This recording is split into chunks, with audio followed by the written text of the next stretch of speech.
Hello दोस्तों, नमस्कार। आप सभी का स्वागत है DRK टीवी पर। मैं हूं आपका दोस्त डॉक्टर कन्हैया, बीकानेर, राजस्थान से। दोस्तों, आज इस वीडियो के माध्यम से मैं आप सभी को जो एंजाइटी जो डिसऑर्डर है, जो डिप्रेशन है, उसका ट्रीटमेंट किस तरह से होता है, उसका साइंटिफिक तरीका क्या है, पूरे ट्रीटमेंट के ऊपर मैं आपको बहुत अच्छे से बताऊंगा। दोस्तों, जो भी एंजाइटी होती है, डिप्रेशन होता है, पैनिक होता है, या एगोराफोबिया होता है, या इलनेस फोबिया होता है, किसी भी तरह का जो डर होता है कि मुझे कोई बीमारी हो जाएगी, जैसे मुझे एड्स हो जाएगा, मुझे कैंसर हो जाएगा, मुझे हार्ट अटैक हो जाएगा, या फिर मुझे कोई गंभीर बीमारी जैसे वर्तमान में जो कोरोना चल रहा है कि मुझे कहीं कोरोना हो जाएगा।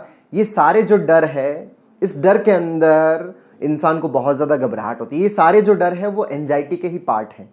इसमें बहुत ज़्यादा घबराहट होती है, बहुत ज़्यादा बेचैनी होती है, और इस घबराहट बेचैनी के अंदर अलग अलग तरह के लक्षण आते हैं। जैसे कुछ लोगों के अंदर हेडेक की प्रॉब्लम होती है, कुछ लोगों के सांस में दिक्कत होती है, सांस खींच खींच के लेना पड़ता है, कुछ ऐसे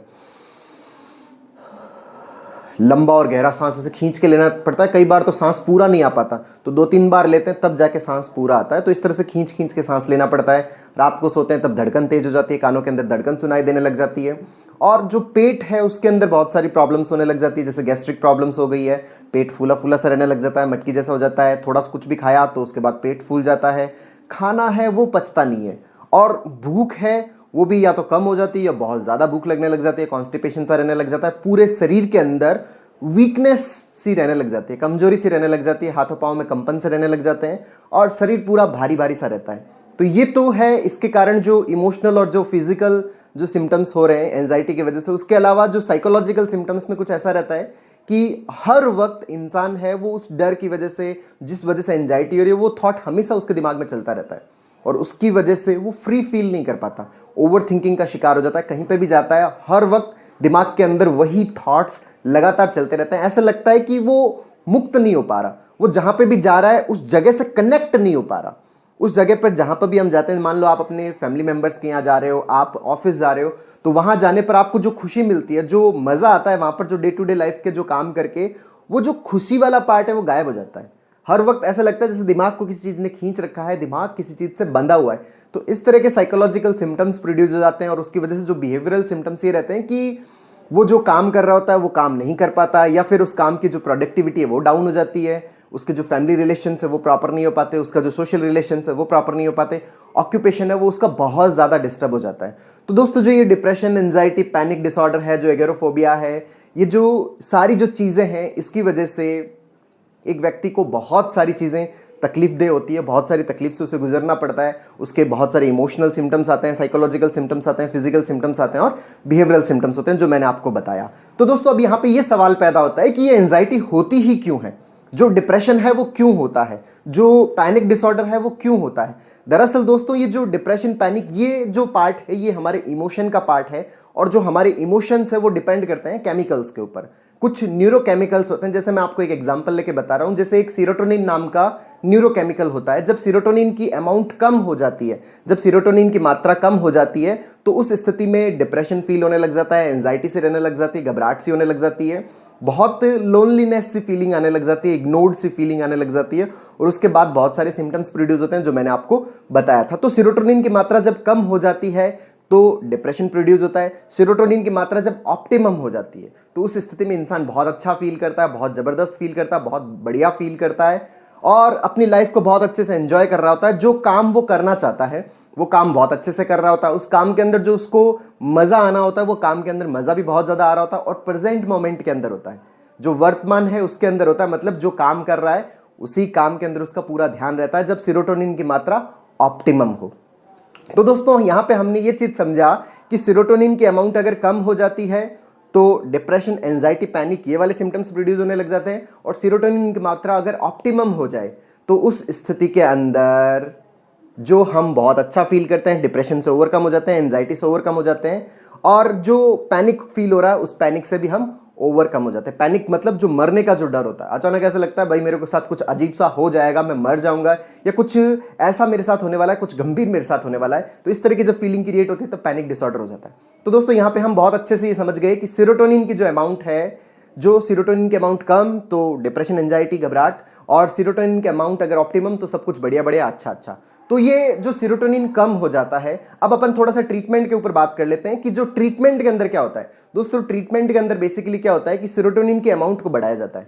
अब सीरोटोनिन के अमाउंट है वो कम क्यों होती है, थोड़ा ये भी समझ लेते हैं। सीरोटोनिन की अमाउंट कम होती है हमारे थॉट प्रोसेस से। हमारे दिमाग के अंदर दो तरह के थॉट प्रोसेस होता है। एक थॉट प्रोसेस होता है हमारा पॉजिटिव वाला थॉट प्रोसेस, और दूसरा वाला होता है नेगेटिव वाला थॉट प्रोसेस। जो पॉजिटिव वाला थॉट प्रोसेस है वो सीरोटोनिन की मात्रा को ऑप्टिमम करता है, और जो नेगेटिव वाला थॉट प्रोसेस है वो सीरोटोनिन की मात्रा को कम कर देता है। अब जैसे ही नेगेटिव थॉट आएगा, सीरोटोनिन की अमाउंट कम हुई, तो उसके बाद जो डिप्रेशन एंजाइटी है वो हमें फील होने लग जाते हैं।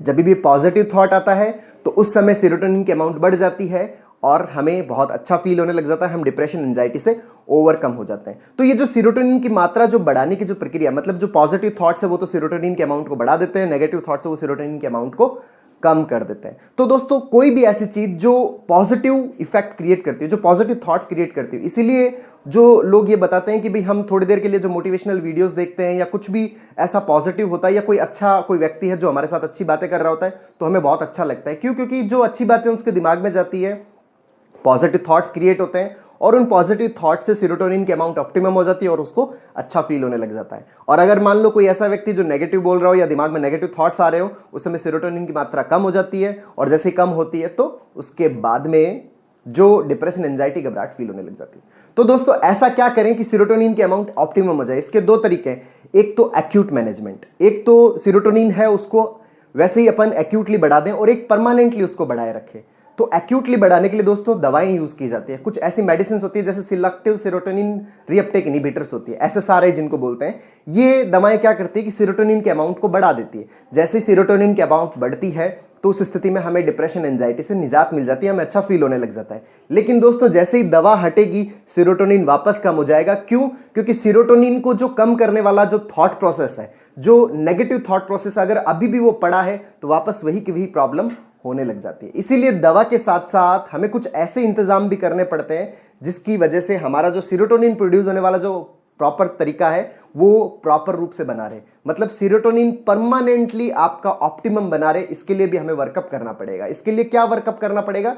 इसके लिए जो हमारे जो नेगेटिव थॉट प्रोसेस है उसके ऊपर वर्कअप करना पड़ेगा। नेगेटिव थॉट प्रोसेस को पॉजिटिव में कन्वर्ट करना पड़ेगा। अब नेगेटिव को पॉजिटिव में कैसे कन्वर्ट करेंगे दोस्तों? इसके लिए जो हमारा एनालिटिक प्रोसेस है, हमारे दिमाग में जितनी भी सूचनाएं आती है हम उन सूचनाओं को एनालाइज करते हैं और उस एनालिसिस के बाद में थॉट प्रोसेस प्रोड्यूस होता है। तो जो थॉट प्रोसेस प्रोड्यूस जो होता है वो एनालिटिक प्रोसेस से प्रोड्यूस होता है। हमें हमारे एनालिटिक प्रोसेस को पॉजिटिव बनाना पड़ेगा। जो ब्रेन फिल्टर है उसको पॉजिटिव बनाना पड़ेगा ताकि उसमें जितनी भी सूचनाएं आ रही हो उन सूचनाओं से पॉजिटिव थॉट्स प्रोड्यूस हो, और पॉजिटिव थॉट्स अगर प्रोड्यूस होंगे तो हमारा सीरोटोनिन ऑप्टिमम रहेगा। ये एक एग्जांपल है, सीरोटोनिन ऑप्टिमम रहेगा और हमें डिप्रेशन, एंजाइटी, पैनिक इनसे फ्रीनेस फील होगी। तो हमारा ब्रेन फिल्टर है उसको हम पॉजिटिव कैसे करें? ब्रेन फिल्टर को पॉजिटिव करने के लिए हमें एक थेरेपी की जरूरत पड़ती है जिसको कॉग्निटिव बिहेवियरल थेरेपी बोलते हैं, CBT बोलते हैं। और दोस्तों मैंने CBT के 8 वीडियोस अपलोड कर रखे हैं। आप उन वीडियोस की हेल्प से अच्छे से प्रैक्टिस कर सकते हैं कि CBT किस तरह से काम करती है, आप अपने डे टू डे लाइफ में किस तरह से प्रैक्टिस करनी है, कैसे आपको CBT की वर्कशीट है वो मेंटेन करनी है, किस तरह से आपको अपनी डायरी मेंटेन करनी है, और डे टू डे लाइफ में जितने भी इवेंट्स हो रहे हैं उन इवेंट्स में से जो एक्सपेक्टेड और अनएक्सपेक्टेड इवेंट्स है, जो अनएक्सपेक्टेड जो नेगेटिव इवेंट्स है उसमें किस तरह से काम करना है ताकि आपका ब्रेन फिल्टर परमानेंटली पॉजिटिव हो जाए। अगर आपने अपने ब्रेन फिल्टर को परमानेंटली पॉजिटिव कर लिया तो आपका सीरोटोनिन हमेशा ऑप्टिमम रहेगा। अगर सीरोटोनिन ऑप्टिमम रहा तो आप हमेशा के लिए डिप्रेशन, एंजाइटी, घबराहट, बेचैनी इन सब से दूर हो जाओगे। तो दोस्तों दवा और उसके साथ में थेरेपी, इन दोनों चीजों की जरूरत पड़ती है ताकि हम हमारी लाइफ को बहुत ज्यादा कंफर्टेबल बना सके, हम हमारी क्वालिटी ऑफ लाइफ को इंप्रूव कर सकें, हम डिप्रेशन, एंजाइटी, घबराहट से हमेशा के लिए दूर हो सके। तो दोस्तों उम्मीद करता हूं आपको ये वीडियो पसंद आया होगा। नीचे कमेंट बॉक्स में लिखकर जरूर बताइएगा। और अब तक यदि आपने मेरे YouTube चैनल DRK TV को सब्सक्राइब नहीं किया तो प्लीज उसे सब्सक्राइब करें और साथ में घंटी का बटन दबाना मत भूलिएगा ताकि मेरे नए वीडियो का नोटिफिकेशन आप तक सबसे पहले पहुंचे। और दोस्तों अगर आप योगा मेडिटेशन में इंटरेस्टेड है तो आप हमारे नए YouTube चैनल लोकेश योगी को सब्सक्राइब करें, जिसका लिंक मैंने नीचे डिस्क्रिप्शन में दे रखा है। बहुत बहुत धन्यवाद दोस्तों। जय हिंद, जय भारत।